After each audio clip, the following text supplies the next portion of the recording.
thank you, Brother Bilal, for another nutritious segment. Well, I do really get hungry at this time, so. But now we've got a more spiritual topic with Ramadan etiquette with our lovely sister, Zahra. Assalamu alaikum and welcome. Assalamu rahmatullah. Thank you. And how are you? Alhamdulillah. How about yourself? And alhamdulillah, thank you. Well, we've had blessed nights, holy nights past. We've still got some nights that we could benefit from. So we're going to speak about the nights of Gadr, and obviously, if you can just explain when sort of the nights are that we've got remaining, and really how to utilise the remaining nights that we do have. Okay, so we're told that the nights of Gadr are any of the odd nights in the last 10 nights of my Ramadan. There are certain nights which are more likely, so the 19th, 21st and 23rd are the ones that are being mentioned as more likely. But it could be any of the odd nights in the last 10 nights of my Ramadan.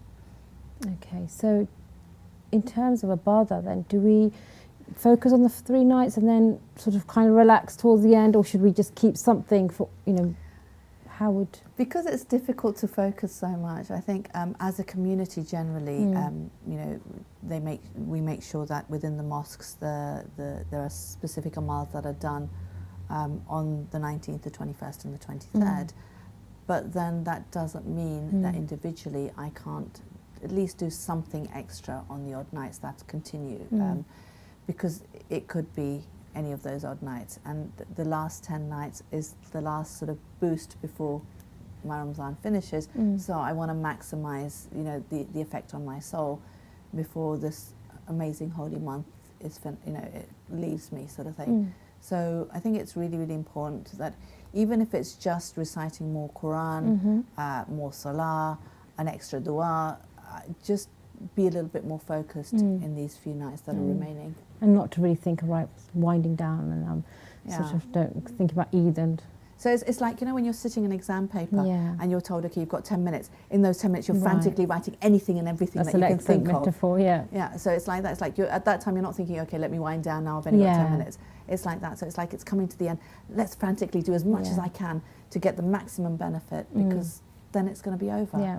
And then I won't get another chance. And I don't know if next year, I'm going to be alive or not. So let me make the most of it for this year. And so in terms of okay, we've got the last 10 nights, and if you could just share a bit about the sort of multiplication of the rewards of those nights of the Ibadah that we're actually promised by Allah. So again, you're told, that every action that you do is multiplied numerous times. So there's different hadiths which give different amounts of times. And is that for the whole of Shahr Ramadan and then? Yeah, for the whole of Shahr Ramadan. But the beauty of the night of Gadr is that Allah says the night of, in Surah Gadr, He says that the night of Gadr is equivalent to 1,000 months.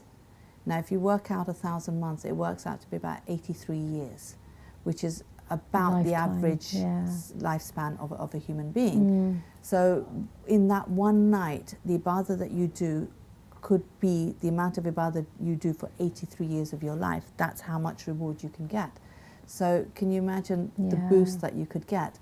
There's another beautiful hadith that I was reading, which says that the Holy Prophet actually complained to Allah and said to him that my ummah are not going to live as long as, for example, Prophet Nuh's ummah, because Prophet Nuh lived 950 years. So he said, they're not going to have as long to worship you.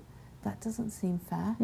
So the nights of Gadr were given in order that in that one night we get 83 years of worship, and then on the next year another 83 years.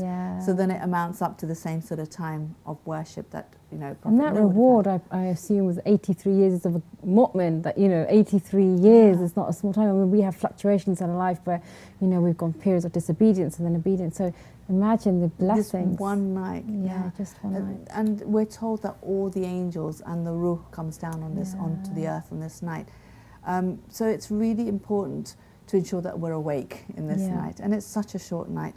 I think a lot of the times as mothers, what we tend to do is we make sure that our kids have gone to sleep so that we can concentrate on this night.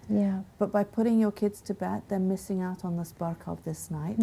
So even though they may not be baligh, even though they're young, I think it's really important to ensure that they stay awake, and your ibadah can be to make sure that they get the maximum out of that month, out of that night, so that you yourself can get as well, because it's an amana that God has given you to bring up in the best way possible. Definitely. We're told again from hadith that Bibi Fatima alayhi salam used to sprinkle water on Imam Hassan and Imam Hussein alayhi salam to keep them awake. She would feed them little bits throughout the night, again to keep them awake when they were really, really young. So it's really, really highly recommended, no matter how much I want to put my children to sleep so that I can concentrate on my ibadah, realize that my ibadah is revolving around my children.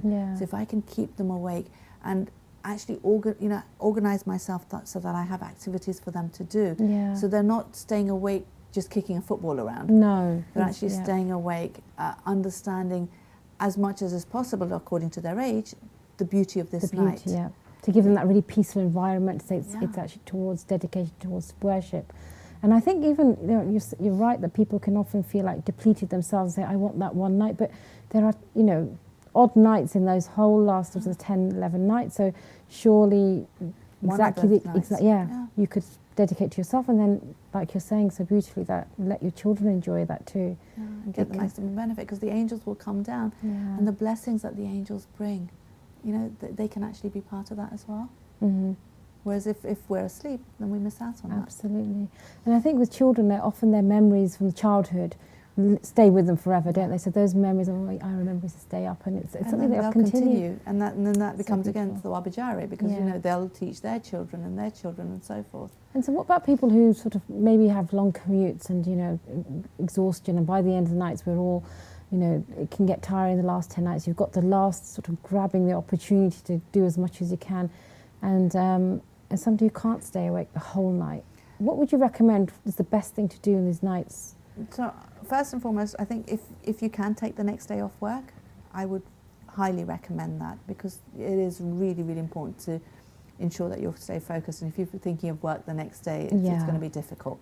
So we take days off work for holidays and things. I think this is should focus something on your religious sort of because just like the body needs rest and the body needs revitalizing and so forth, the soul needs it as well. And this is the soul's revitalizing sort of thing, to ensure that it gets the Laylatul Qadr. So if you can take the day off, please do that. Please don't phone in sick, because that defeats the purpose. If you're lying to try to, it doesn't work. But actually just take the day off from beforehand. If you can't, then I think it's actually just pushing yourself on that, at least on one of the Laylatul Qadr. So usually the 23rd is the one that is the most recommended, if you were to recommend one of the 3 nights, because again there's a hadith of a man who came to Medina and told the Holy Prophet he can't come for all of the odd nights, which one would he recommend? And the Prophet whispered something to him, and people saw him come on the 23rd night. So we think, okay, maybe the 23rd is, but then we're told that it could change every year. So we don't know. Oh, right, okay. So, but if you're going to choose one, then maybe choose the 23rd or the 21st. And actually just push yourself that much more, stay awake, and then... Make the effort, really, isn't it? And, just push yourself as much as you can, because the nights aren't that long anyway. Fajr comes really early, so you'll still get a decent amount of sleep before you have to go to work. And then when you get home from work, then just sleep until iftar that day, so at least you've got the night, because that night is just so important. Not to miss you can't stress how important that opportunity is to sort of make the most of. Thank you so much. We've run out of time again. There's just so much to cover, isn't there? And you think, subhanAllah, it's just, passes so quickly, just like the show has. Hopefully it'll encourage people to research into it more, inshallah. Yeah, definitely, and I'm sure many are benefiting from your words of wisdom. Thank you so much, and God bless you. Thank you. And inshallah you'll keep us in your du'as. And next up we have Abbas, and he's going to give us our daily hadith.